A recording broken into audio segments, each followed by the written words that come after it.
आज उशिराच आहे तुमचा.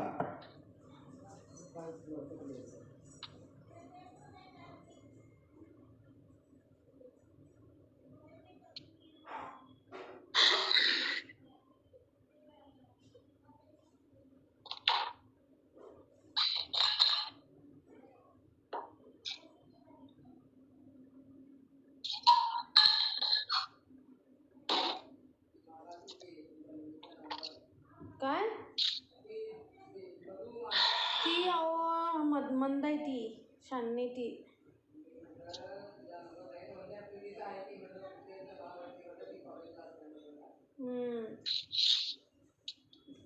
ते नाही शाने नाही अहो, म्हणजे काय झालंय त्यांचं ते ग्रुप आहे की नाही त्यामध्ये ॲड करून मम्मीच्या मागं लागल्या, पण बाकीच्या कोण मैत्रिणी तिला ॲड करायचं नाही म्हणून सांगितलं. असा इश्यू झाला आहे. मग ती सारखी ते ॲड कर म्हणत्या, हे करत्या. आणि तुम्हाला तिने सांगितलेली नाही व्यायामचं, त्या आजांचं ते सांगायचं ते दुसरं, आणि मम्मीच्या मागं लागले ते दुसरं. ते हे व्यायाम करतात काय तोडमोड काहीतरी वेगळंच, त्याला मागं लाग म्हणून लागलेली, त्याने त्याला फी जास्त होती. मग ते म्हणली नाही तिनं, हे सांगितली मम्मीला. मी विचारलं की मम्मी काय सांगितलं नाहीस म्हणून.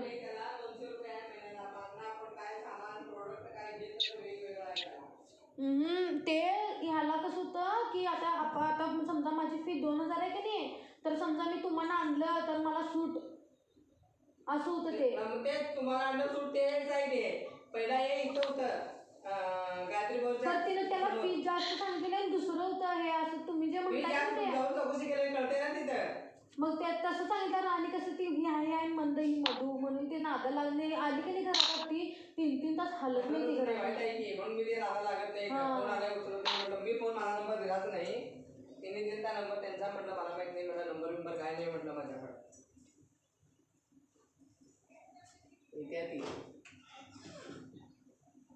म्हणून तुझ्या मम्मीला विचारलं की मम्मी म्हणली त्या सांगितलं असतं. 3 मेंबर केलं की तिला ते बॅग फ्री त्या केलं की आणि काय फ्री मिळते असं आहे ते.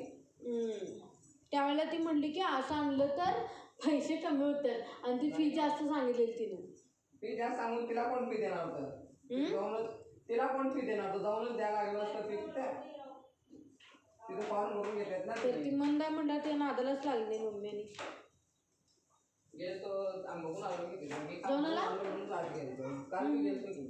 होय. तिथे आता सकाळी तिकडे गेलता होय तुम्ही? काय काय तिथं तिथं काय आहे? हे आहे ते बेड आहे मॅथचं. हा आणि त्या बेडवर झोपलं की ते असं असं आतलं ते पाईप सर्क्युलर होतं ते फिरते आपण मसाज करते त्याचप्रमाणे ब्लड सर्क्युलेशन वाढते. थांबून आहे. आणि रेग्युलर आपल्याला पाहिजे तर रेग्युलर 2 नंबर बटन दाबले की ते रेग्युलर सर्क्युलर होते तसं त्यानं रेग्युलर फिरत राहते की ते ब्लड सर्क्युलेशन फास्ट होते. आता तिकडे किती दिवस मी 2 दिवस झाले. किती फी आहे त्याला? 200 रुपये. 200 रुपये महिन्याला? महिन्याला 200 रुपये? सकाळचं काय फक्त काय सांगतो की मम्मीला. ते का संध्याकाळी 4 पर्यंत आहे की ते 5 पर्यंत आहे. नाही सकाळी लवकर उठत होती. 5 पर्यंत आहे की दुपारी जावा ना. उठते की सकाळी लवकर का? ते 5 पण आहे. सकाळी का तुमच्या मम्मीला 8 ते 10 2 तास जातात तिथं. ते पाहिजे नाही काय की 8 ते 10 2 तास आहे ते कॉलेजच आहे. परवा तर घातलीच काय सगळं नाही. हा 2 टॉप मी ते वापरले ते लेडीचं तुम्ही वापरले, बाकीचे पप्पा नाही वापरले. मग हे मी नेहमीच की तुझा पप्पाच घालतोय नाही मी ते गायब करत होते. ते कॉलेजचं आहे आणि हे बिन कॉलेजचं आहे तर काय तुझा. Good morning everybody, welcome. आप सब लोगों का पूरा स्वागत है स्ट्रेंथ करने की क्लास में. काफी लोग अभी भी ज्वाइन करना बाकी है, जो भी जल्दी जल्दी ज्वाइन कर ले. Already we are 10 minutes late. तो फ्रेंड्स चलिए need not to waste much time. आज का जो हमारा टॉपिक है monitoring and evaluation of physical fitness. इससे पहले ये one of the important topic है हमारे कोचिंग प्रोफेशन. और जितनी भी कोचिंग ट्रेनिंग जो भी हम लोग बेस्ड है, ये प्रोसेस है, it is one of the important process of our training and coaching. तो इसको जरा थोड़ा ध्यान से रखिए, क्योंकि ये यहाँ पे भले ही एक पूरा सब्जेक्ट है, लेकिन हमने यहाँ पे इसको एक टॉपिक, ये मॉनिटरिंग और टेस्ट एंड मेजरमेंट जो आते हैं, एक पूरा सब्जेक्ट है, बहुत बड़ा सब्जेक्ट है, जिसमें काफी स्टैटिस्टिकल कैलकुलेशन प्रोसीजर, बहुत सारी चीजें आती हैं कि कैसे मॉनिटरिंग करना चाहिए, कैसे टेस्ट वगैरह करना चाहिए, तो किसी भी वीडियो को नापने के लिए। तो लेकिन हमारे यहाँ पे एक ही टॉपिक है, और जिसको हमने प्रिसाइजली एक संक्षिप्त रूप से इसको हमने आपके सामने प्रेजेंट करने की कोशिश की, समझाने की कोशिश की, और उतना ही समझना है आपने, और जितना समझ पाओ फिर उसको अप्लाई भी करना है। तो ये हमारे ट्रेनिंग प्रोसेस का एक बहुत बड़ा और इम्पोर्टेंट भाग है।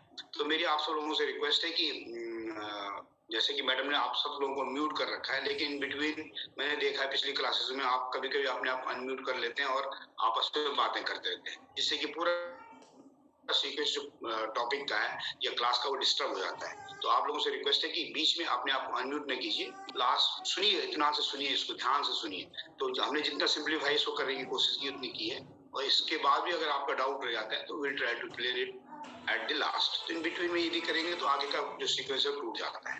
तो आप सब लोगों से ये रिक्वेस्ट है कि ध्यान से इसको सुनिए टॉपिक को, और यदि कोई डाउट लगता है उसको नोट डाउन कीजिए, and then when we go come for the discussion या कुछ डाउट क्लियरेंस सेशन में, तो उसको हम क्लियर करेंगे। देखिए फ्रेंड, इसके साथ साथ जो आगे इस टॉपिक के अंदर जो है, ये आप अभी तो हम थ्योरेटिकल पार्ट कवर कर रहे हैं, इसके साथ साथ आपको हम इसी का प्रैक्टिकल पार्ट कराएंगे, और जब प्रैक्टिकल पार्ट कराएंगे तो जो भी आपके डाउट है वो ज्यादा क्लियर हो जाएंगे, और वहां पे हम ज्यादा अच्छे ढंग से इंटरेक्शन कर सकते हैं। लेकिन उससे पहले आपका थ्योरेटिकल कॉन्सेप्ट जो है उसको हम क्लियर करने की कोशिश करें। तो फ्रेंड्स, जो आज का हमारा टॉपिक है monitoring and evaluation of physical fitness, ठीक है। जैसे हमने बोला, स्ट्रेंथ एंड कंडीशनिंग का मेन एम है to develop the physical ability, motor ability, biomotor ability, जो भी आप बोलो, जितने बोलो, तो आप कुल मिला के बोलते हैं फिजिकल फिटनेस को डेवलप करना है। तो as a coach, as a teacher, हम लोगों को मालूम है हमारा जो ट्रेनिंग एंड कोचिंग प्रोसेस में है, वो हमारा मेन एम क्या है, to prepare the sportsman for the higher performance, for the competition. तो उसके लिए हम बहुत सारी प्लानिंग करते हैं, ट्रेनिंग करते हैं, स्पोर्ट्समैन के बारे में जानते हैं, बहुत सारी चीजें करते हैं। लेकिन हमारा जब हम इस अभियान की ओर जा रहे होते हैं, तो हमें मालूम होना चाहिए कि हमें जो काम, जो प्रोजेक्ट, जो एम है हमारा टू प्रिपेयर द स्पोर्ट्समैन, उसके लिए हम उनको ट्रेनिंग करा रहे होते हैं, कोचिंग करा रहे होते हैं, ट्रेनिंग करा रहे होते हैं। तो अगर हम जब जो ये चीजें करा रहे हैं, तो हम सही करा रहे हैं या गलत करा रहे हैं, हमें कैसे मालूम चलेगा? ये जो भी अगर सही करा रहे हैं तो किस ढंग से हम सही करा रहे हैं, गलत करा रहे हैं तो कहाँ पे गलती हो रही, क्या हो रहा है, क्या नहीं हो रहा है। इस checking profession, to check, to have a check, और to find out the things कि चीजें सही ढंग से चल, हमारी ट्रेनिंग सही ढंग से चल रही है कि नहीं चल रही, हमारे जो स्पोर्ट्समैन की जो हम ट्रेनिंग कर रहे हैं उसका इफेक्ट सही ढंग से चल रहा है कि नहीं चल रहा है। तो हमें समय समय पर चेक करना है, उसको परीक्षण करना है, देखना है, फाइंड आउट करना है। इस समय समय पर चेक करने की प्रोसेस को, या फाइंड आउट करने के प्रोसेस को, कि हमारी ट्रेनिंग सही चल रही या नहीं चल रही है, इसको कहते हैं मॉनिटरिंग। मॉनिटरिंग का मतलब है टू चेकिंग इट और to find it out the things is going as per the plan process or not। तो मॉनिटरिंग का मतलब है समय समय पर हमें चेक करते रहना चाहिए कि हम जो काम कर रहे हैं वो ठीक चल रहा है या नहीं चल रहा है। ये ठीक चल रहा है तो अच्छी बात है, और स्मूथ उसको बनाएं, और यदि नहीं चल रहा है तो हम चेक करेंगे कि आखिर हमारा जो ट्रेनिंग प्रोग्राम है क्यों नहीं चल रहा है, हमारा स्पोर्ट्समैन में ट्रेनिंग कर रहा है, डेवलपमेंट क्यों नहीं हो रहा है। तो क्यों नहीं हो रहा है तो हम फाइंड आउट करेंगे, ठीक है ना। तो अगर हम मॉनिटरिंग नहीं करेंगे, इसको समय समय चेक नहीं करेंगे, तो हमें मालूम ही नहीं चलेगा। तो इसको हम कहते हैं मॉनिटरिंग क्या है, एक साइंटिफिक सिस्टमिक प्रोसेस है to find out or check the different progression of the different ability of the sportsman, and उसके आगे evaluation में उसका मूल्यांकन करना, उसका मूल्यांकन कि जो भी प्रोग्रेस है वो अच्छे चल रही कि नहीं चल रही है, तो किस रेट चल रही, कितना चल रही, आदि आदि इवैल्यूएशन आपका मूल्यांकन करना होता है, ठीक है।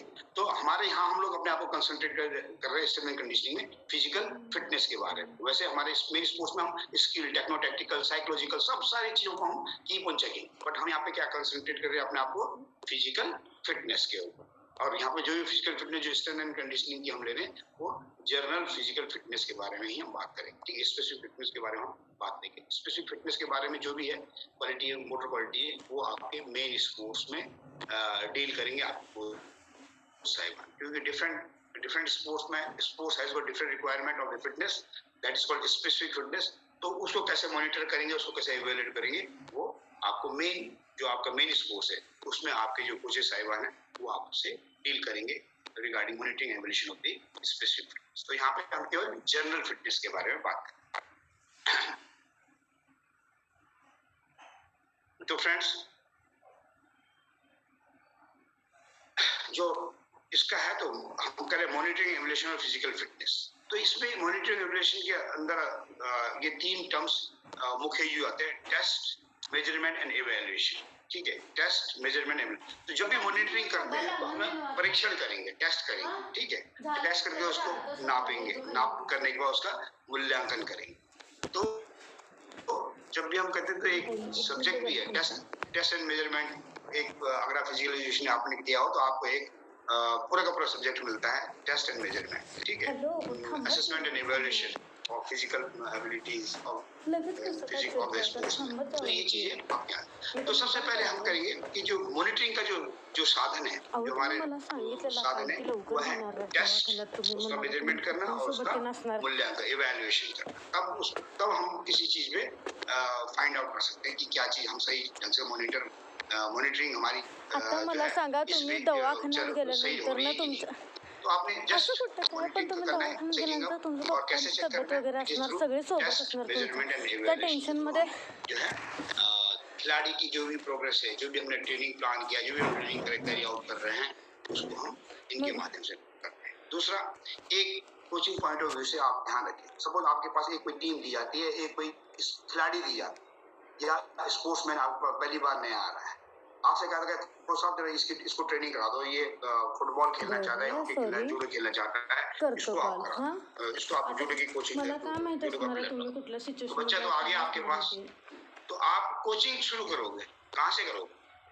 सबसे पहले कोचिंग शुरू करने से पहले आप देखोगे ना ये बच्चे की प्रेजेंट स्थिति क्या है, ये प्रेजेंटली क्या है, इसकी काबिलियत जो है इस गेम अभी प्रेजेंट काबिलियत क्या है, क्या है, स्किल क्या है, क्या करोगे आप? बिना सोचे समझे क्या आप अपनी ट्रेनिंग करा दोगे? नहीं, that will be unscientific.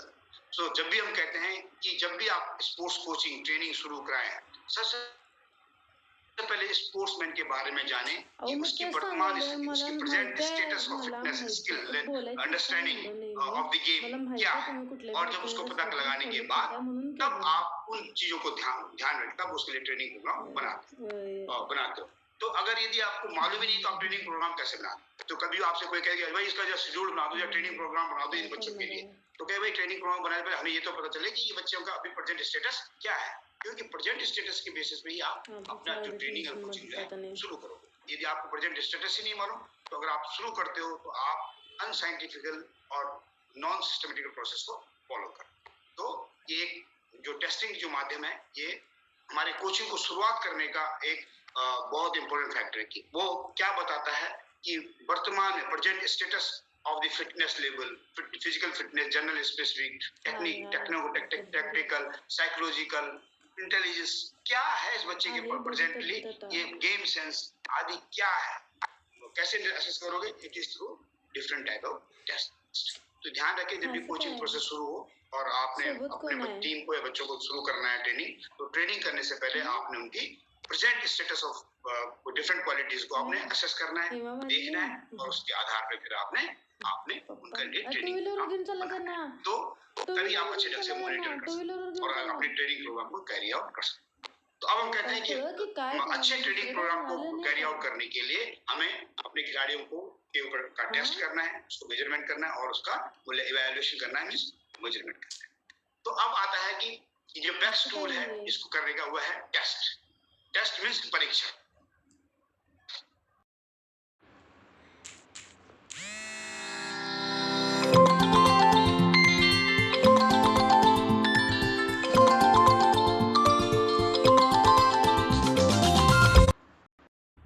Different abilities को, डिफरेंट क्वालिटीज को जो है असेस कर सकते हो। यहाँ पे मैंने यहाँ पे जस्ट सिंपली लिखा है कि टेस्ट किसे कहेंगे आप।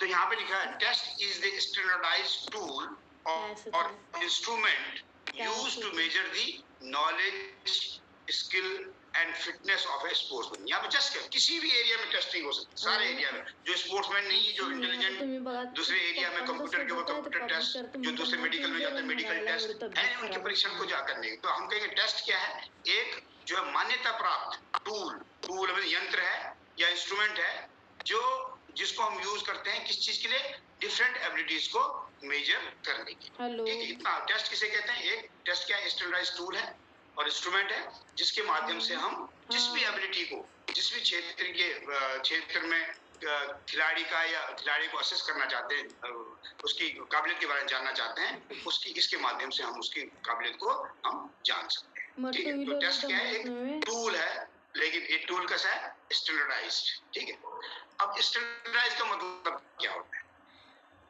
स्टैंडर्डाइज का मतलब क्या होता है। सब हमने स्टैंडर्डाइज तो बोल दिया, लेकिन स्टैंडर्डाइज का मतलब क्या होता है। स्टैंडर्डाइज का मतलब होता है the authenticity of the tool or the test or the instrument is scientifically proved and accepted by all। जो स्टैंडर्डाइज मतलब कि जो ये टेस्ट है इसकी ऑथेंटिसिटी मतलब ये मान्य, ऑथराइज है किस चीज के, साइंटिफिकली ऑथराइज है किस चीज के लिए, कि जो ये जिस चीज से हम इसको नाप रहे हैं वो चीज नापेगा, और इसको एक्सेप्टेड मींस सबको मान्य है क्योंकि साइंटिफिकली प्रूव है।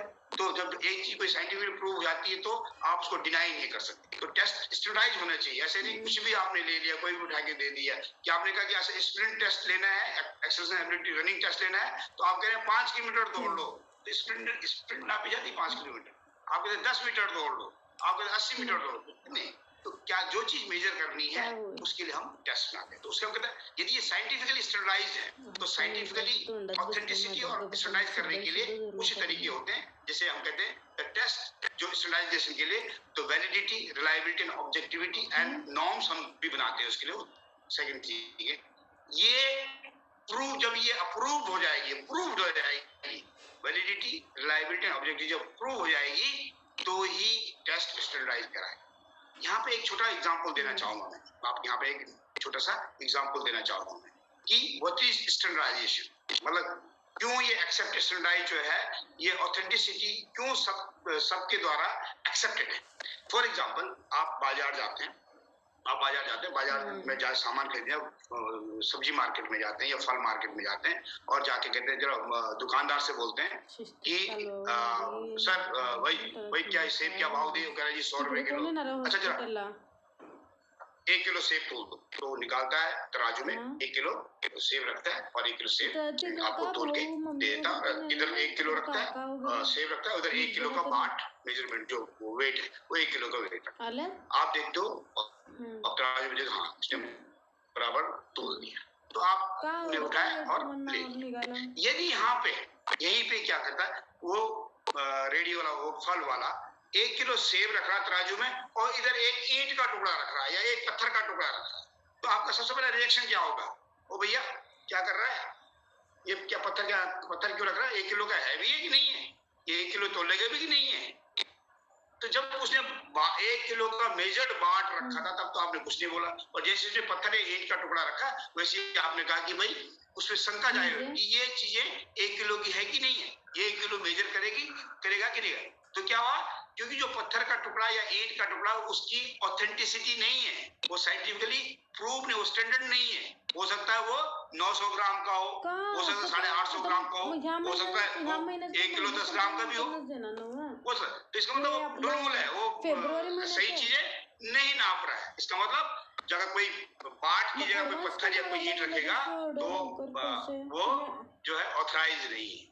बाट क्या है, ऑथराइज जो ISI जो मार्क होता है, स्टैंडर्ड जो नाप तोल विभाग के द्वारा वो स्टैंडर्डाइज वेट है कि अगर उस 1 किलो को आप डालोगे तो कुछ भी उसके आगे तोलोगे तो 1 किलो ही तोलेगा, 2 किलो ही तोलेगा, 3 किलो ही तोलेगा, 100 ग्राम ही तोलेगा। तो इसका मतलब वो स्टैंडर्डाइज है, उसकी जो ऑथेंटिसिटी वो साइंटिफिकली प्रूव है और सब लोग उसको एक्सेप्ट करते हैं। ऐसी टेस्ट भी जब हम कोई टेस्ट यूज करते हैं किसी में मोटर एबिलिटी को नापने के लिए, तो वो टेस्ट भी स्टैंडर्डाइज होना चाहिए, जिसकी ऑथेंटिसिटी साइंटिफिकली प्रूव है और everybody accepted, because it is meant for that. ये उस चीज को नापने के लिए ही बना है। तो इसलिए आपका इसीलिए टेस्ट क्या है, ये स्टैंडर्डाइज होना चाहिए। तो आपका टेस्ट क्या है, एक स्टैंडर्डाइज टूल है या इंस्ट्रूमेंट है, यंत्र है, जिसके माध्यम से हम डिफरेंट जो एबिलिटीज को हम जो नापना चाहते हैं स्पोर्ट्समैन की, वो उसको नापते हैं। ठीक है, ये ध्यान रखें, इसके स्टैंडर्डाइजेशन का मतलब क्या होता है। नाउ दूसरा का मेजरमेंट, जो वर्ड यूज करते हैं मेजरमेंट। मेजरमेंट क्या, नापना। मेजरमेंट का मतलब होता है नापना। तो ये जब हम कोई चीज नापते हैं, जब हम कोई चीज नापते हैं तो उससे हम कोई डाटा कलेक्ट करते हैं, स्कोर करते हैं, इंफॉर्मेशन करते हैं, और जिसको मैट्रिक्स में डालते हैं। सपोज किसी ने जंप किया, एक खिलाड़ी ने लॉन्ग जंप किया, ब्रॉड जंप किया, तो टेस्ट हमने उसकी ताकत को नापने के लिए ब्रॉड जंप कराया उसको, तो उसने कितना जंप किया, कितना डिस्टेंस किया, वो जो स्कोर आया वो हमने मेजर किया, उसको हमने नापा तो उसका मतलब वो उसका स्कोर आएगा। जो भी टेस्ट इंफॉर्मेशन या टेस्ट डाटा, जो इंफॉर्मेशन डाटा जो हमारे पास आता है, उसे हम मेजरमेंट के नापने की प्रक्रिया को, प्रॉपर टेस्ट कंडक्ट करने के बाद उसको नापने की प्रक्रिया को हम मेजरमेंट कहते हैं। मेजरमेंट में जो हमें टेस्ट स्कोर मिलता है, टेस्ट डाटा मिलता है, टेस्ट करने की जो इंफॉर्मेशन मिलती है, उसे हम कहते हैं तो मेजरमेंट क्या है, एक प्रॉपर प्रोसेस है conducting the test and collecting the data या इंफॉर्मेशन। वो अगर टाइम का है, रनिंग है, तो टाइम में हो जाएगा, डिस्टेंस हो जाएगा, नंबर हो जाएगा, जो भी अलग अलग क्राइटेरिया जो है अलग अलग चीज को नापने के लिए अलग इंटेलिजेंट टेस्ट है तो इंटेलिजेंट नापने के लिए जो भी स्कोर आया है, साइकोलॉजिकल टेस्ट है, साइकोलॉजिकल पैरामीटर के ऊपर जो असेसमेंट वैल्यू, जो वैल्यू है उसको उस मैट्रिक वैल्यू में गणितीय आंकड़ों को हम में जो है उसके माध्यम से हम उसको हम इकट्ठा करते हैं। तो टेस्ट कंडक्ट करने के बाद जो हम उसको कंडक्ट करके जो नापते हैं उसे हम मेजरमेंट। जैसे आप एग्जामिनेशन क्या है, एग्जामिनेशन क्या आपका टेस्ट है। एग्जामिनेशन में आपने कितने स्कोर किए, जो भी आप चेक, अभी को भी चेक करने के बाद कितने स्कोर आया, वो मेजरमेंट है। वो स्कोर क्या है, मेजर्ड है। ठीक है, उसके बाद इवैल्यूएशन के is the proper process of analysing and determining the collected test result, जो भी हमने कलेक्ट किया, जो रिजल्ट आया और जो भी इंफॉर्मेशन मिले, मेकिंग डिस्कशन एंड डिसीजन। यहाँ पे है making the discussion and decision and setting the training goal according. ठीक है, तो इवैल्यूएशन क्या है, टेस्ट करने के बाद जो आपने मेजर, जो स्कोर आपको हासिल हुआ है, उस स्कोर को हम अब एनालाइज करेंगे, उसका मूल्यांकन करेंगे कि यार इसने इस पेपर में 100 में से 80 मार्क्स लाए हैं, या किसी ने 100 में से 50 मार्क्स लाए हैं, किसी ने 55 मार्क्स लाए हैं, कि तब हम कहेंगे इसके 50 मार्क्स क्यों आए हैं, इसके 85 क्वेश्चन ठीक थे या और ठीक थे, क्यों नहीं इसने जो गलत क्वेश्चन किए हैं वो कैसे गलत किए हैं, क्या चीज है, क्या इसने सेमी आंसर दिया, पूरा आंसर दिया, कि सब चीज को मतलब पूरा निचोड़ टेस्ट मेजरमेंट करके जो हमारे पास है उसका जब हम मूल्यांकन करते हैं, परीक्षण का जब मूल्यांकन करते हैं, और वो मूल्यांकन इसलिए करते हैं कि आखिर ये चीज हुई है तो क्यों हुई है, इवेल्युएट करते हैं उसका मूल्यांकन, भाई इसने अच्छा किया तो उसका टेस्ट स्कोर के बेसिस पे क्यों अच्छा किया। ठीक है, तो मूल्यांकन करने के बाद हम जो डिस्कशन करने के बाद किसी डिसीजन पे पहुंचते हैं, और उस डिसीजन के अनुसार हम जो है अपने खिलाड़ी के लिए जो है आने वाले जो ट्रेनिंग गोल सेट करते हैं, और ट्रेनिंग एम सेट करते हैं, ट्रेनिंग ऑब्जेक्टिव सेट करते हैं, और उस सेट गोल को प्राप्त करने के लिए फिर अपने ट्रेनिंग को प्लान करके कैरी आउट करते हैं। तो ये कैसे पॉसिबल हुआ ये सब चीजें, it is through evaluation process. Evaluation process में क्या है, आपका टेस्ट किया आपने, उसको मेजर किया, और मेजर करने के बाद उसने आपने इवैल्यूएट किया। तो इसको पूरे टॉपिक को कभी बोलते हैं test and measurement and evaluation, जिसको हमने शॉर्ट फॉर्म में होता है monitoring and evaluation of the physical fitness. It is through test, measurement and evaluation. ठीक है, तो ये इन चीजों का, ये जो वर्ड हम यूज कर रहे हैं, इनका ये मतलब होता है ना। अभी हम डिस्कस कर रहे थे कि मैंने कहा ये इम्पोर्टेंट चैप्टर है, और one of the important chapter है, और जो हमारे कोचिंग प्रोफेशन में हम सब लोगों को जरूर ये सिस्टमेटिक कोचिंग प्रोसेस को फॉलो करने के लिए इसको हम फॉलो करते हैं। ये बेसिस है हमारा कोचिंग स्टार्ट कर, ट्रेनिंग एंड कोचिंग को स्टार्ट कर, बच्चों को तैयार करने का जो स्पोर्ट्समैन को तैयार करने का ये मूलभूत आधार है। यहाँ से हम शुरू, और ये आधार आगे तक चलता है, हमेशा हम आगे तक चलता है। भले ही आगे तक बड़े से बड़ा एथलीट बन जाए तो ये प्रोसीजर हमारा चलता रहता है, लेकिन लेवल चेंज होता है, तरीका चेंज होता है और क्राइटेरिया चेंज होता है कभी। ना यहाँ पे क्या है, सबसे पहले पर्पज या रीजंस फॉर कंडक्टिंग। आखिर हमें टेस्ट कंडक्ट क्यों करने चाहिए, टेस्ट कंडक्ट क्यों मेजर करने चाहिए, क्यों इवेल्युएट करने चाहिए। तो ये टेस्ट कंडक्ट करने का, ये टेस्ट मेजरमेंट और इवेल्युएशन करने के कुछ पर्पज है। इसको आप पर्पज बोलिए, रीजन बोलिए, या इंपॉर्टेंस बोलना, या बेनिफिट बोल सकते। What is the importance of test conducting test and measurement, what is the benefit of conducting the test and measurement, what is the purpose of conducting test and measurement evaluation, what is the reason, क्यों हमने करना चाहिए। ये सब चीजें एक ही श्रेणी में आते हैं, ठीक है। तो यहाँ पे कहने होगा कि भाई हम कहते हैं कि test and measurement we have to do, why we have, what are the reason, what is the benefit, what is the purpose. So अगर हम कहेंगे कि when we go for test measurement evaluation, it has got some purpose. What are the purpose? Number one, classification of a sports person as per the age, sex, skill and ability. यदि आपके पास 50 बच्चों को दे दिया जाए कि ये 50 बच्चे हैं, लड़के भी हैं लड़की भी हैं, और इनको आपने ट्रेनिंग करानी है, इनको आपने फिटनेस ट्रेनिंग करानी है या गेम के लिए ट्रेनिंग है, कुछ भी करना है, तो आप कैसे बांटोगे बच्चों को, कैसे क्लासिफिकेशन कि किसकी एबिलिटी कितनी, किसकी एबिलिटी कितनी। मैंने प्रेजेंट स्थिति को नापने के लिए आपको उनको टेस्ट करना है। तो टेस्ट आपने किया, और टेस्ट करने के बाद अलग अलग जो कैटेगरी उनका स्टेटस है, उनको यहाँ पे एक एक ग्रुप में रख दिया कि ये भाई ये बिगिनर्स है, ये मीडियोकर है, या थोड़ा उससे अच्छे है, ये लड़के की लड़कियों का ग्रुप है, लड़कों का ग्रुप है, ये अच्छी स्किल वाले हैं, ये कमजोर स्किल वाले, हायर स्किल वाले हैं, ये अच्छी फिटनेस वाले हैं, ये कमजोर हैं, ये। तो आप क्या क्लासिफिकेशन करते हो, मतलब उनको डिवाइड करते हो, जिससे कि आप जब ग्रुप बांटोगे एज, सेक्स, स्किल, एबिलिटी और फिटनेस बेसिस पे, तभी आप उनको अच्छे ढंग से ट्रेनिंग करा सकते हैं। यदि आपने क्लासिफिकेशन को बांटा ही नहीं टेस्ट के माध्यम से, तो सबको इकट्ठा एक जैसे करा रहे हो, तो जो अच्छा होगा उसके तो अच्छा होगा। अगर आपने लाइट ट्रेनिंग कराई उसमें कोई असर नहीं पड़ेगा, और यदि आपने हार्ड ट्रेनिंग करा रखी है, अच्छा हो रहा तो झेल जाएगा, जो पुअर है, बिगिनर है, वो झेल नहीं पाएगा, उसके लिए हैवी हो जाएगी।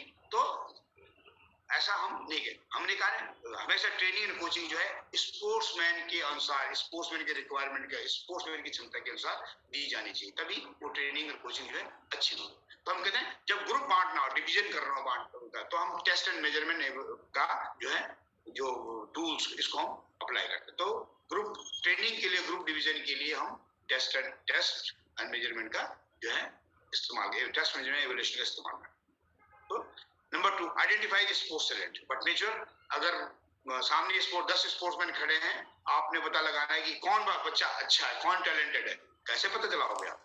तो आपको बट नीचे उनको फिजिकल एक्टिविटी में ढालना पड़ेगा, पिछले में डालना पड़ेगा, कुछ एक्सरसाइज करानी पड़ेगी, कुछ गेम खिलाना पड़ेगा, कुछ टेस्ट लगाने पड़ेंगे, ठीक है।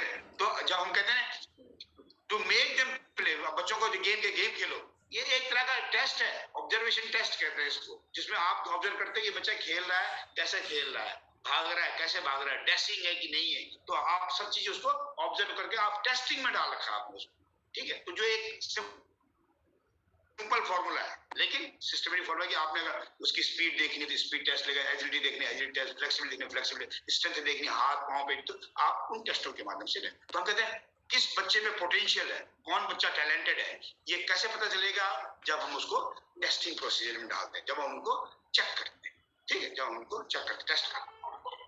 तो टैलेंट को आइडेंटिफाई करने के लिए जो टेस्ट का पर्पज है, टेस्ट एंड मेजरमेंट इवैल्यूएशन का पर्पज क्या है, टैलेंट को होनहार जो खिलाड़ी की पहचान करने के लिए। To assess present status oblique level of the person. मैंने अभी आपको बोला कि सिस्टमेटिक और साइंटिफिक जो कोचिंग का तरीका है, ट्रेनिंग एंड कोचिंग का तरीका है, आप तब तक नहीं कर सकते शुरू जब तक आपको उनकी वर्तमान स्थिति, present status of different abilities, और यहाँ पे हम फिजिकल फिटनेस एबिलिटी को बात कर रहे हैं, तो उसकी वर्तमान जो लेवल ऑफ फिजिकल फिटनेस, वर्तमान स्टैंडर्ड ऑफ फिजिकल फिटनेस क्या है, वो पता लगाने के लिए हम जो है टेस्ट मेजरमेंट एंड इवैल्यूएशन का जो इस माध्यम से हमको पता लगा, कह सकते हैं कि वर्तमान खिलाड़ी की वर्तमान क्षमता को आंकने के लिए, खिलाड़ी की वर्तमान लेवल को आंकने के लिए हम टेस्ट करते हैं। तो टेस्ट कर करने का पर्पज ये है कि खिलाड़ी के टेस्ट करने के बाद हम खिलाड़ी को उसके वर्तमान एबिलिटी के बारे में, वर्तमान फिजिकल फिटनेस एबिलिटी के बारे में पता कर सकते हैं। To assess the training effect, देखो जब भी हम कोई ट्रेनिंग कर रहे हैं, कोई भी काम कर रहे हैं, हमने टेस्ट किया। आज हमारे जो स्टैंडिंग ब्रॉड जंप है वो 1.5 मीटर, अब हमने देखा कि मेरी क्या नाम लेग्स की जो एक्सप्लोसिव स्ट्रेंथ है वो ताकत 1.5 मीटर है, आज तो इतनी है, तो लगता कमी है, तो हमने कहा कम हुआ है, इसको ज्यादा बढ़ाना चाहिए। तो हम क्या करते हैं, ट्रेनिंग कराते हैं, डिफरेंट टाइप की ट्रेनिंग, स्ट्रेंथ ट्रेनिंग कराते हैं, जंप ट्रेनिंग कराते हैं, बहुत सारे very not take it example है कि आपने ट्रेनिंग कराया। अब आपको कैसे मालूम चले कि उसकी जो पाँव में ताकत आ गई है, आई है तो कितनी आई है, कैसे मालूम चला? तो आपको पता लगाना, 1 महीने के बाद ट्रेनिंग कराने के बाद, डिफरेंट टाइप की ट्रेनिंग कराने के बाद आपने कहा चलो यार पता लगाते हैं कि जो मैंने ट्रेनिंग कराई थी इसके लेग की स्ट्रेंथ बढ़ी कि नहीं बढ़ी, अगर बढ़ी है तो कितनी बढ़ी, तो कैसे पता लगाओगे? Again you will do conduct the test and through test you will come to know कि जो ट्रेनिंग इफेक्ट है, जो ट्रेनिंग कर रहा है उसके ऊपर असर पड़ा है कि नहीं पड़ा, आगे बढ़ा कि नहीं बढ़ा, अब बढ़ा है तो कितना बढ़ा है और किस गति से बढ़ रहा है, ये सब चीजें हम कैसे पता चलाते हैं? When we go for monitoring, जब हम मॉनिटरिंग के लिए टेस्ट करते हैं तो टेस्ट के माध्यम से हमें पता चलता है कि जो स्पोर्ट्समैन है उसके ऊपर जो प्रशिक्षण और कोचिंग कर रहा है वो उसका कितना असर है। तो कहना टू असेस मींस नापते हैं ट्रेनिंग इफेक्ट, जो हम ट्रेनिंग कर रहे हैं उसका प्रभाव स्पोर्ट्स में कितना पड़ा है, वो हम कैसे नापते हैं? Through test, measurement and evaluation. ठीक है, नेक्स्ट है to prepare individual training programme. मैंने बताया कि सिस्टमेटिक साइंटिफिक प्रोसेस जो है, आपने क्लासिफाई किया बच्चों को, क्लासिफिकेशन के बाद ये बच्चे पुअर हैं, ये बच्चे नोवाइस हैं, ये बच्चे थोड़ा ठीक हैं। अब इनकी ट्रेनिंग प्रोग्राम बनाएंगे आप, कैसे बनाएंगे?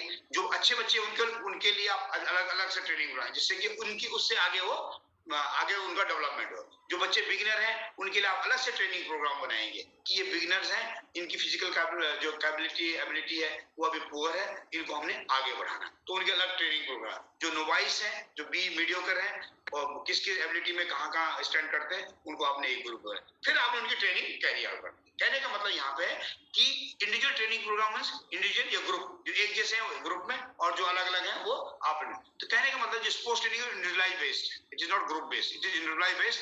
जो सेम कैपेबिलिटी वाले बंदे इकट्ठे हो जाते हैं, अब ग्रुप बेस्ड कहते हैं इसको। तो जो व्यक्तिगत उनकी क्षमता है उनको उसको आधार मानते हुए हम खिलाड़ी के लिए जो है ट्रेनिंग प्रोग्राम बनाते हैं, क्योंकि उसकी व्यक्तिगत क्षमताओं को नापते हुए उसी आधार पर हम करें। तो व्यक्ति की क्षमता बिगिनर है, नोवाइस है या थोड़ा सा हायर स्टैंडर्ड है उसका, उस स्टैंडर्ड को देखते हुए हम उसके लिए ट्रेनिंग हुआ। ये कैसे मालूम चला हमें? ये हमने जब टेस्ट किया था तभी मालूम चला था इसकी काबिलियत क्या है, और उस काबिलियत के बेस पे, उसके प्रेजेंट स्टेटस के बेस पे, उसके प्रेजेंट लेवल के बेस पे हम उसके लिए आगे फ्यूचर का जो ट्रेनिंग प्रोग्राम है वो बनाएंगे। ठीक है, ट्रेनिंग प्रोग्राम। तो हम कहते हैं कि टेस्ट के माध्यम से, टेस्ट के रिजल्ट के माध्यम से, टेस्ट कंडक्ट करने के बाद जो हमें इंफॉर्मेशन मिलती है उस बेसिस पे हम जो है अपने खिलाड़ियों का जो है ट्रेनिंग प्रोग्राम बनाते हैं। इसलिए इसका पर्पज, टेस्ट करने का जो पर्पज है ये भी, ठीक।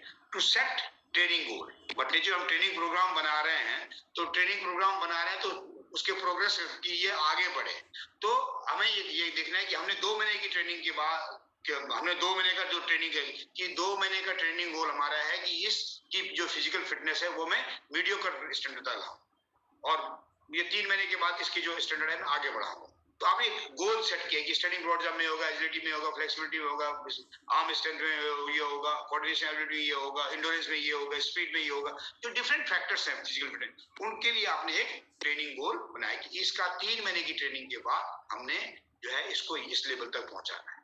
तो उस लेवल तक पहुंचाने के लिए अकॉर्डिंगली आप क्या करोगे, उसके लिए ट्रेनिंग प्रोग्राम बनाओगे, और जब ट्रेनिंग प्रोग्राम बनाओगे तो उस ट्रेनिंग प्रोग्राम के अनुसार आप उसकी ट्रेनिंग कराओ। जब आप कराओगे तो नेक्स्ट टाइम फिर नापोगे कि बढ़ा कि नहीं बढ़ा। तो हम कहते हैं जो पर्पज ऑफ जो टेस्ट है वो क्या है कि हम टेस्ट करने के माध्यम, जो भी हमें मूल्यांकन, मेजरमेंट, इवैल्यूएशन करने के बाद हम खिलाड़ी के लिए जो ट्रेनिंग गोल कि उसको किस तरह की ट्रेनिंग कराया जाए जिससे कि वो अपने लक्ष्य की तरफ अग्रसर आगे बढ़े। ठीक है, ये हम करते हैं through test.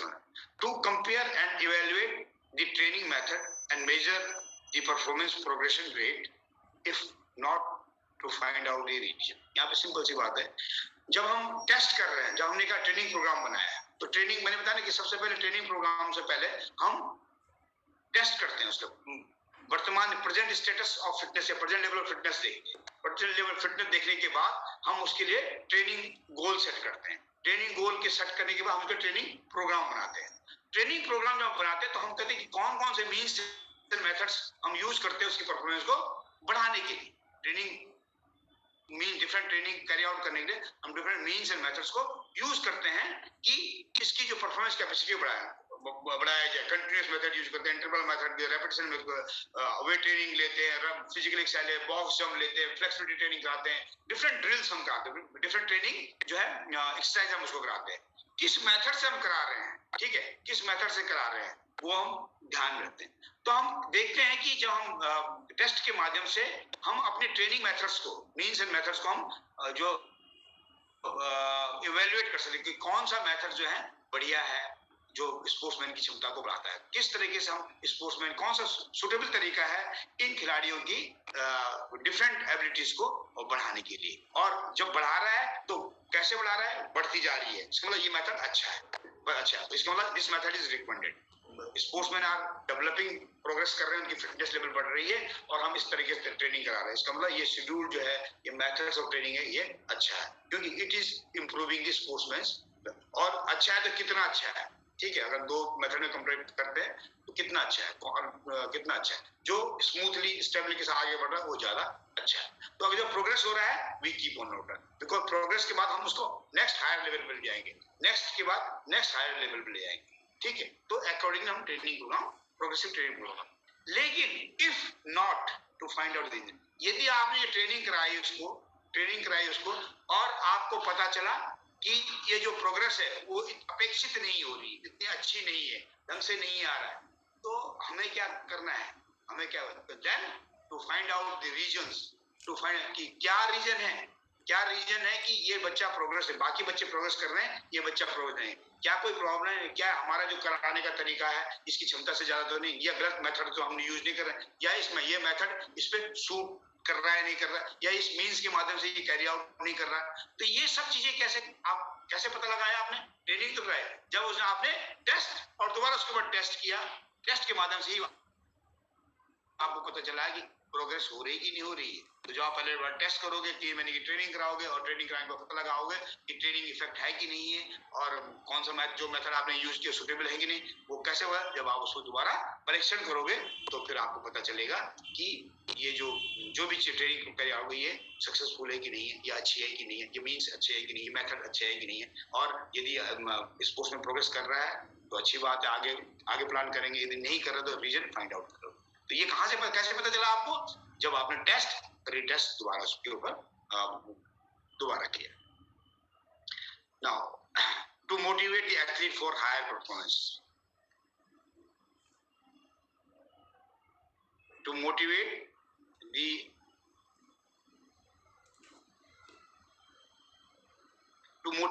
the athlete for higher performance, but natural। आप देखना कभी बच्चों के साथ आप टेस्टिंग वगैरह करते हैं और जब बच्चे कहते हैं अच्छा मेरी आज की फिटनेस लेवल ये है, आज मैं जो है इंडोरेंस लेवल मेरी ये है कि मैंने 2.4 किया है और मैंने आप 15 मिनट में किया, ठीक है। और नेक्स्ट टाइम जब आप ट्रेनिंग करने के बाद देखा आपने कि वो 12 मिनट में या 13 मिनट में करने लग गया, तो क्या होगा, जब वो अपने टेस्ट रिजल्ट को देखेगा, अपने टेस्ट की प्रोग्रेशन को देखेगा, तो क्या होगा, वो उत्साहित है, ओके मैं ट्रेनिंग कर रहा हूँ और मैं नेक्स्ट टाइम और अभी जो ट्रेनिंग करें खूब मेहनत करूंगा और अच्छा करूंगा। तो क्या it is the motivational factors. तो आपको अपने रिजल्ट के बारे में जब मालूम चलता है, अपने टेस्ट के रिजल्ट के बारे में, अपनी परफॉर्मेंस के बारे में मालूम चलता है टेस्ट के थ्रू, तो आप क्या, जो खिलाड़ी हैं मोटिवेटेड होते हैं, और मोटिवेटेड होते हैं तो जब मोटिवेटेड तो उनके अंदर एक आती है कि नहीं यार मुझे और अच्छा करना है, मुझे और आगे बढ़ना है, मुझे और आगे बढ़ना। तो ये कैसे मालूम चलता है, जब हम उनका जो परीक्षण करते हैं, उनके टेस्ट के माध्यम से परीक्षण करके वो उनके जो स्कोर आते हैं उसके डाटा मेजरमेंट करते हैं, इवैल्यूएट करते हैं, तो उसको बताते हैं, उसको पता चलता है कि यस मैं जो है पहले से अच्छा हो गया हूँ।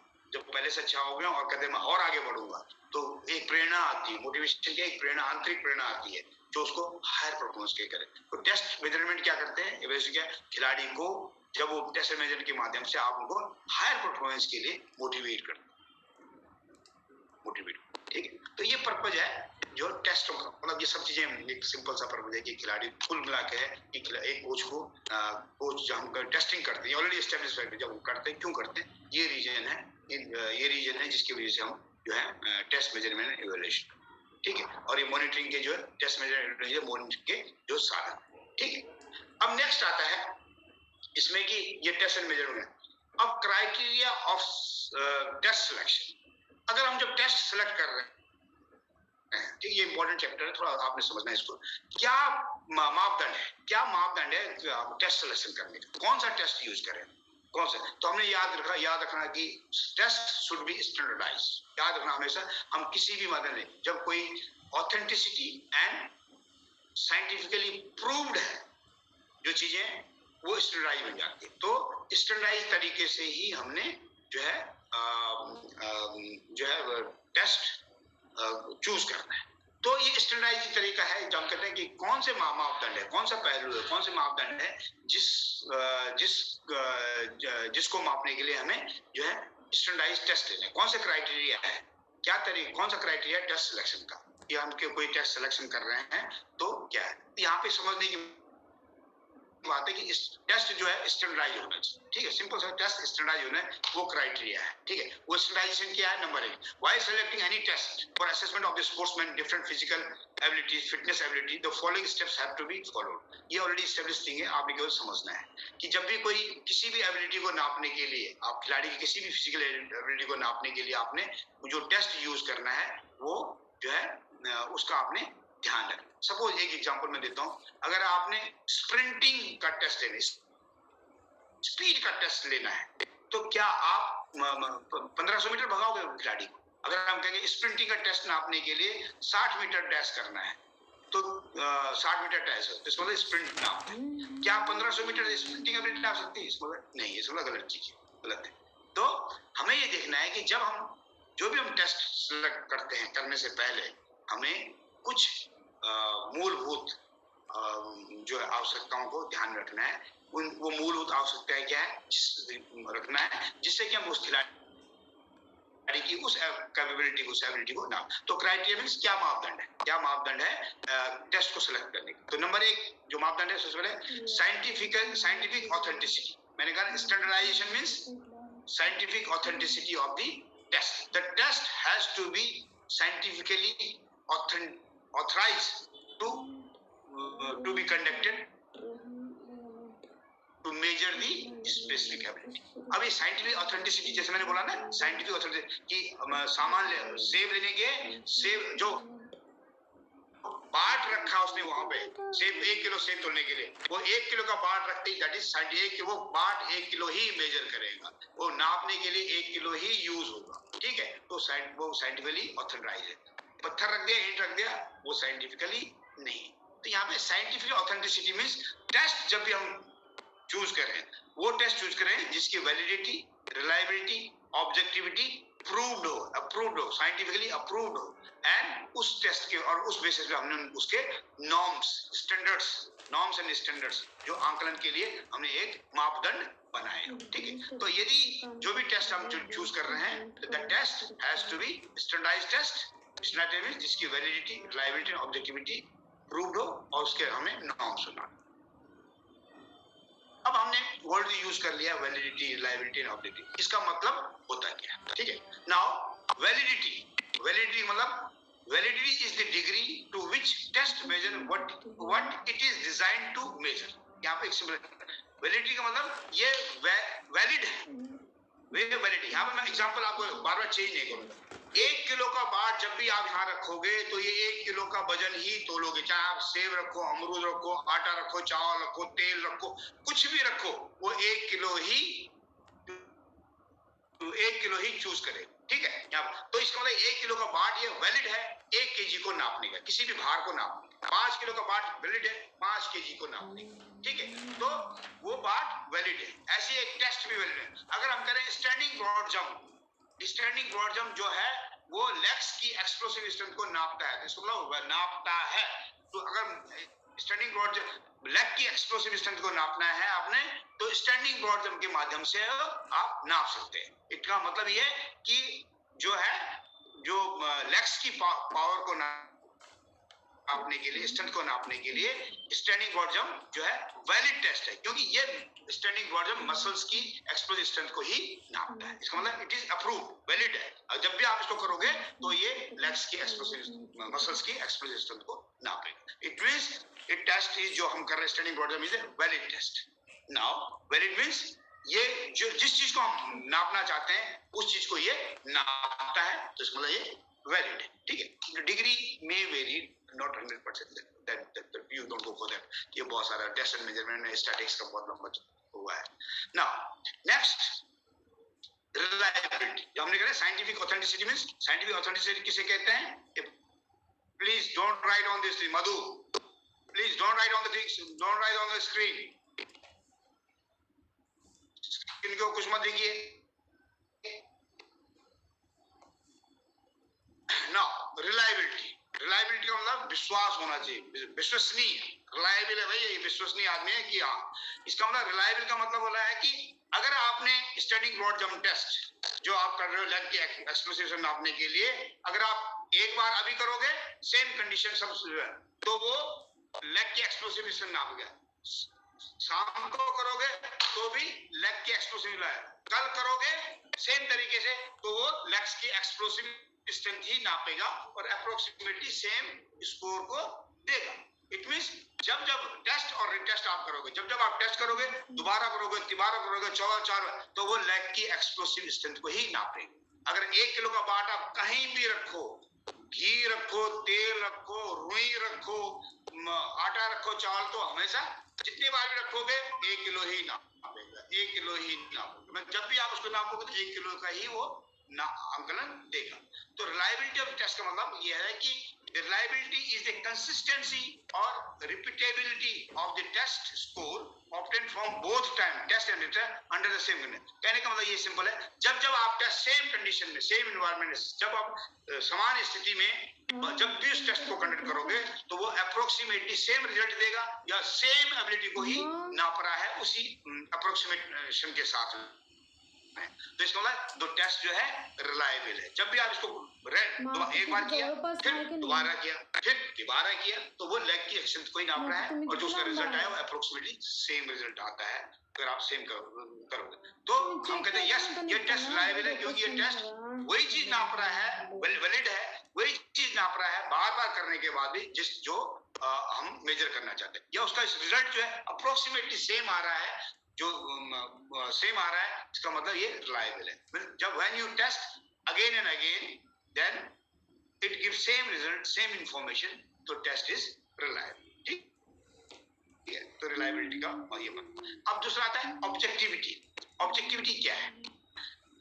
When the test objective is the approximately same test result obtained by the different tester using the test equipment and condition। Objective ऐसा नहीं है कि आपने स्टैंडिंग ब्रॉड जंप टेस्ट लिया, वैलिड टेस्ट आपने टेस्ट लिया, आपने किया टेस्ट, जब भी आप टेस्ट कर रहे हो तो अप्रोक्सीमेटली सेम रिजल्ट आ रहा है, सब बराबर है, और जब सेम कंडीशन में। लेकिन जब मैंने किया टेस्ट, जब मेरे पास उसी कंडीशन में, उसी सिचुएशन में, उसी इक्विपमेंट को जो मेरे द्वारा यूज किया जा रहा है, तो मैं टेस्ट कर रहा हूँ, तो स्पोर्ट्समैन जो है डिफरेंट स्कोर दे रहे हैं, डिफरेंट स्कोर हो रहे हैं, तो कभी कम कभी ज्यादा, कभी बहुत ज्यादा हो रहा है। इसका मतलब ये है कि टेस्ट में कोई ना कहीं गड़बड़ है। ये तो मुझमें कंडक्ट करने वाला गड़बड़ है या जो कर रहा है, जिसके ऊपर कर रहा है वो गड़बड़। अधिकांश टेस्ट किसका है? टेस्ट किसका? स्पोर्ट्समैन के ऊपर कर रहे हैं। तो अगर उसका स्कोर जो है जब आप कर रहे थे तो बार बार आ रहा है, जब मैं कर रहा हूँ तो वो स्कोर नहीं आ रहा तो टेस्ट जो है ऑथेंटिसिटी जो है वो कहीं गड़बड़ है।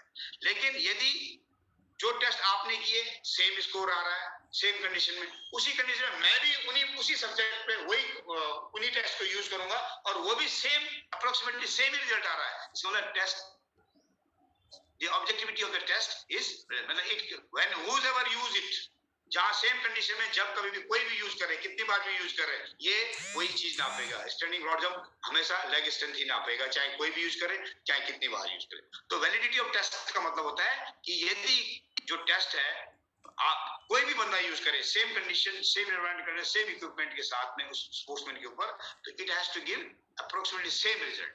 अगर ये सब सेम रिजल्ट आता है, then the authenticity, scientific authenticity of the test is proved। तो क्राइटेरिया ऑफ सिलेक्शन के कहने का मतलब क्या है, हमने टेस्ट जब भी आप सिलेक्ट करते हो तभी स्टैंडर्डाइज्ड टेस्ट, ये आपका क्षेत्र नहीं है। जब भी कोई टेस्ट बनाता है इन पैरामीटर को यूज करता है तभी टेस्ट स्टैंडर्डाइज होता है। अभी आप कोई टेस्ट बनाने नहीं जा रहे, यहाँ पे आपको समझाया जा रहा है कि टेस्ट कौन सा होना चाहिए जब भी आप कहे जो स्टैंडर्डाइज हो। जो स्टैंडर्डाइजेशन है वो उसकी पहले से स्टैंडर्डाइजेशन जो है ऑथेंटिसिटी प्रूव्ड है, validity, reliability and objectivity has been proved, और उस बेसिस पे ही आपने जो है टेस्ट के नॉर्म्स बनाए जाते हैं। मूल्यांकन के लिए जो है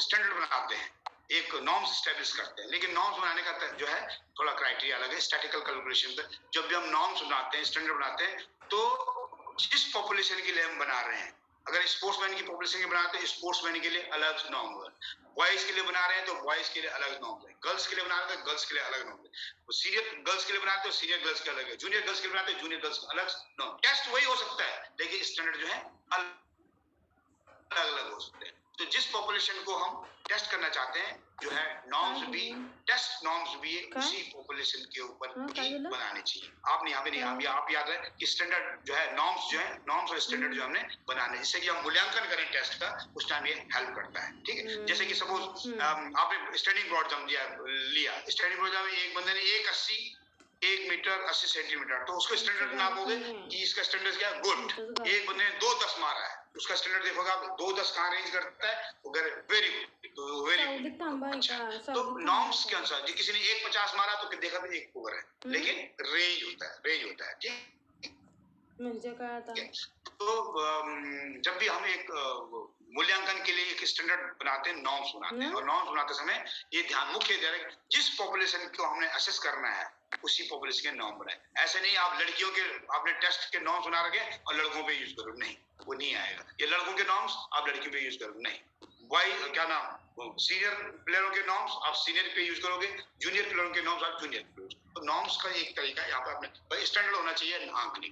तो ऑथेंटिसिटी ऑफ द टेस्ट जब हम कहते हैं scientific authenticity of the test जो है, जब सिलेक्ट करते हैं तो जो है इस क्राइटेरिया को अगर टेस्ट मीट करता है तो वो स्टैंडर्डाइज्ड टेस्ट है, और स्टैंडर्डाइज्ड टेस्ट को ही हमने जो है यूज करना है अपने टेस्ट। ये क्राइटेरिया है जब भी एक मापदंड है टेस्ट को सिलेक्शन करने का।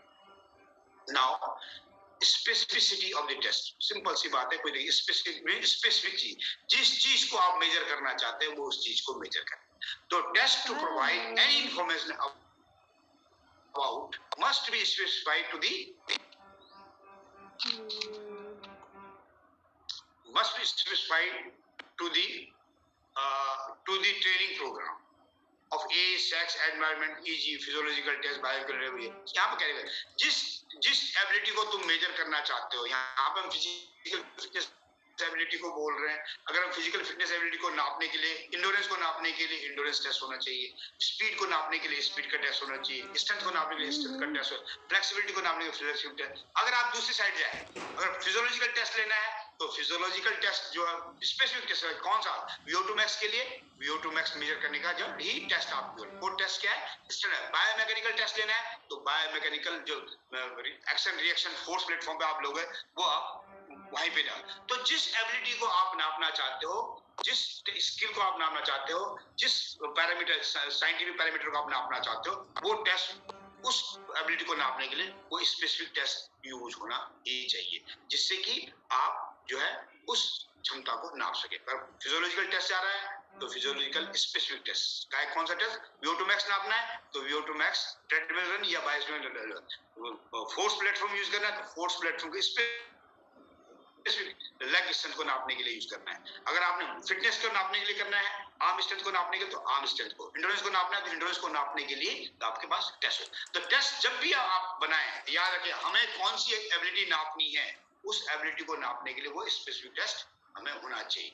तो जो criteria of selection of test कहते हैं, तो क्राइटेरिया को ध्यान रखना चाहिए कि जो स्पेसिफिक एबिलिटी को नापने के लिए स्पेसिफिक टेस्ट होने चाहिए, चाहे वो कोई भी। ठीक है, ऐसा नहीं हो कि हम VO2 max का नाप रहे हैं, ट्रेडमिल में दौड़ के आ रहे हैं और वो स्प्रिंटिंग है, वो नहीं है। ठीक है, वो हम इंडोरेंस 2.4 किलोमीटर इंडोरेंस के लिए कर रहे हैं और वो 100 मीटर स्प्रिंटिंग को नाप रहा है, नहीं, इसका मतलब स्पेसिफिक नहीं है। इसका मतलब स्पेसिफिक 100 स्प्रिंटिंग को, स्पीड को नापने के लिए स्पीड का टेस्ट, एंड्योरेंस को नापने के लिए एंड्योरेंस का टेस्ट, बॉडी फिजियोलॉजी को नापने के लिए फिजियोलॉजिकल टेस्ट, साइकोलॉजी इंटेलिजेंस को नापने के लिए साइकोलॉजिकल टेस्ट। तो जिस चीज को आप नाप रहे हैं उस चीज को नापने के लिए स्पेसिफिक टेस्ट डिजाइन किया जाएगा, स्पेसिफिक टेस्ट सेलेक्ट किया जाएगा। तो जब हम कहते हैं टेस्ट सिलेक्शन होता है, वो डिपेंड करता है कि कौन सा टेस्ट है, किस एबिलिटी को नापना है, उस एबिलिटी को नापने के स्पेसिफिक टेस्ट ही यूज करना है। इस बात का हम ध्यान रखें। नंबर 3 जो है एडमिनिस्ट्रेटिव फिजिबिलिटी। जब हम टेस्ट कंडक्ट कर रहे हैं, टेस्ट सिलेक्शन कर रहे हैं, टेस्ट बना रहे हैं, हर चीज बनाते हैं, जब उस टाइम हम चीजें देखते हैं, क्या ये संभव है, फिजिबल मींस क्या ये हो सकता है। तो टेस्ट सिलेक्शन करते समय या टेस्ट बनाते समय इन चीजों को भी ध्यान रखते हैं। टेस्ट शुड बी फिजिबल और easy to conduct, do not require lot many things and complication, easy cost, equipment, time, man powers. जब भी हम जो टेस्ट है वो हम बोलते हैं सिंपल, आपने एडमिनिस्ट्रेटिव फिजिबिलिटी, ये टेस्ट जो हम यूज कर रहे हैं क्या ये आसानी से कंडक्ट है, इजीली अवेलेबल है, हो सकता है, यस हो सकता है, तो विल यूज। ऐसा नहीं कि बहुत हाईली सोफिस्टिकेटेड इंस्ट्रूमेंट चाहिए हमको डिफरेंट एप्लीकेशन और वो हमारे पास है ही नहीं, तो ऐसा टेस्ट हमने नहीं चूज करना।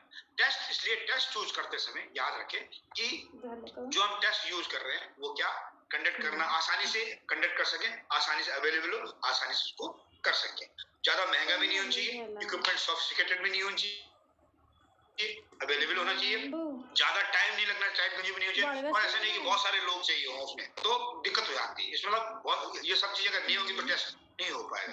इसलिए जब कभी भी सिलेक्शन ऑफ टेस्ट हम कहते हैं criteria, the test should be feasible to conduct, मतलब फिजिबल इजी टू कंडक्ट, और उसमें जो इक्विपमेंट यूज हो वो अवेलेबल हो, कॉस्टली ना हो, और क्या नाम टाइम कंज्यूमिंग ना हो, और बहुत सारे लोगों की उसमें जरूरत नहीं। नंबर 3 चीजें नेक्स्ट है, जब भी हम क्राइटेरिया सिलेक्शन टेस्ट करते हैं, ये टेस्ट हम किया है, सब कुछ किया है, लेकिन साथ साथ हमें एज ए कोच हमें देखना है कि जब कभी हम टेस्ट कंडक्ट करने जा रहे हैं, ठीक है, टेस्ट कंडक्ट करने जा रहे हैं, तो we must have to see the safety and organisational concern, कि जब कभी टेस्ट कंडक्ट करने जा रहे हैं तो जो भी टेस्ट हमने यूज किया है उस दौरान हमें इस चीज का विशेष ध्यान रखना है कि सेफ्टी। सपोज एक चीज में हम 40 मीटर डैश टेस्ट लेते हैं और हमारे पास जगह स्टार्टिंग के बाद फिनिशिंग के लिए जगह केवल 2 मीटर 3 मीटर बस है, तो आगे जाके कोई दीवार है, आदमी टकरा जाएगा उसमें, पाए और टकरा जाए तो क्या करें, तो we have to keep the safety measure, we can keep the mats and pads mat कर सकते हैं, जैसे आपने इंडोर में देखा। मतलब कहने का मतलब है कि सारे प्रिकॉशन जिससे कि कोई अनहोनी ना हो और टेस्ट अच्छे ढंग से कंडक्ट हो पाए और अच्छे ढंग से आप जो है स्पोर्ट्स में अपना बेस्ट परफॉर्मेंस दे पाए। इसलिए एज ए कोच आपको इन बातों का ध्यान रखना है। सेफ्टी एंड ऑर्गेनाइजेशन कंसल्टेशन, मतलब जब आप कंडक्ट करा रहे हैं तो उसमें इन पॉइंटों को ध्यान है। Proper medical checkup and clearance, याद रखें जब भी आप टेस्ट करने कोई भी टेस्ट करने जा रहे हैं, खासकर इंडोरेंस टेस्ट और कुछ हैवी वेट के साथ कर रहे हैं, तो you must assure, make it assure, चाहे वो किसी लेवल का खिलाड़ी हो, the player is medically fit to undergo the physical exercise और फिजिकल टेस्ट। और जब ये आपको क्लियरेंस मिल जाएगी खिलाड़ी फिट है, कर सकता है, सब कुछ करता है, वो ठीक हेल्दी है, तभी आपने उसको उसके ऊपर टेस्ट कंडक्ट करना है। नहीं तो अटेंडम सुधो नहीं। हमेशा जब भी हम कहते हैं कोई भी आता है खिलाड़ी, तो पहले मेडिकल एग्जामिनेशन के लिए जाओ, तो ये सेफ्टी प्रिकॉशन ले रहे हैं आप कि क्या ये खिलाड़ी ऐसा तो नहीं है कि कोई प्रॉब्लम हो, ठीक है। तो याद रखें medical clearance, medical fitness test लेना है, मेडिकल क्लियरेंस लेना है जब भी आप कोई टेस्ट यूज करते हैं। सेफ्टी मेजर्स थे, ठीक है, proper safety major while organizing organ safety measure में अब एग्जांपल दें कि jumping mats, jump supporting mats, proper equipment tie उनका फिक्स है, फ्लोर ठीक है, क्या नाम फ्लोर वगैरह ठीक है, जो स्पेस है पर्याप्त मात्रा में है, जो इक्विपमेंट्स आपने यूज कर रहे हैं। मतलब कहने का मतलब है कि जब सेफ्टी मेजर्स को आपने प्रिकॉशन है कि ऐसा ना हो कि जंप करने के बाद आदमी सामने पत्थर की दीवार उस पर गिर गया या कोई हार्ड सरफेस है, ये सब चीजें हमने ध्यान रखना है जब कभी हम टेस्ट कंडक्ट करते हैं। तो ये क्राइटेरिया के साथ साथ हमें ये चीजें भी ध्यान रखना है। वेल ट्रेन्ड टेस्टिंग पर्सन, जब भी कोई टेस्ट कंडक्ट करा रहे हो याद रखें जो टेस्ट करने वाला है वेल ट्रेन्ड हो, उसे मालूम होता है कैसे टेस्ट करना चाहिए, कैसे नापना है, कैसे स्कोर हो, उसको हर प्रोसीजर जो है टेस्ट कंडक्ट करने का उसे वाकिफ होना चाहिए, ठीक है, तो tester should be trained and competent.